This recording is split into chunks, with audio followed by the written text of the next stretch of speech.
ಆಗ್ತದೆ. ಈವನ್ ಈಗ chronic Venus insufficiency ಅಂದರೆ ಈಗ ನಿಮಗೀಗ ಕಾಲಿನಿಂದ ಅಶುದ್ಧ ರಕ್ತ ಹೃದಯಕ್ಕೆ ಹೋಗೋದಿಲ್ಲ. It is A very serious condition. ಅದು ರಿವರ್ಸಿಬಲ್ ಮಾಡಲಿಕ್ಕೆ ತುಂಬ ಕಷ್ಟ ಇದೆ. ನಂದ ಮೆಡಿಸಿನ್ನು ಅದನ್ನು ಕರೆಕ್ಷನ್ ಮಾಡಿದೆ. ಅಪ್ ಟು 80% CVA ಸರಿ ಮಾಡಿದೆ. ಅಂದರೆ ಅಲ್ಸರ್ ಆಗಬೇಕಾದ್ರೆ CVA ಕಾರಣ.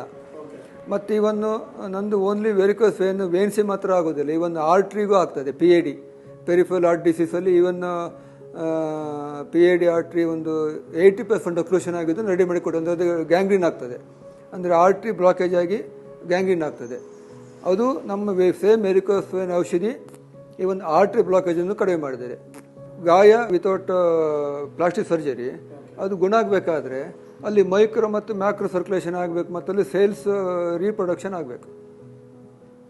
ಅಲ್ಲಿ ಸೆಲ್ಸ್, ನನ್ನ ಔಷಧ ಸೆಲ್ಸ್ ರೀಪ್ರೊಡಕ್ಷನ್ ಮಾಡ್ತದೆ. ಮತ್ತು ಈಗ ಏಜಿಂಗ್ ಆಗಬೇಕಾದ್ರೆ ಮೈಟೋಸಿಸ್, ಈಗ 50 to 60 ಇಯರಲ್ಲಿ ಮೈಟೋಸಿಸ್ ಇದಾಗಿ ಕಡಿಮೆ ಆಗಿ ಏಜಿಂಗ್ ಜಾಸ್ತಿ ಆಗುತ್ತೆ. ನಾನು ಕೆಲವೊಂದು ಪೇಷಂಟ್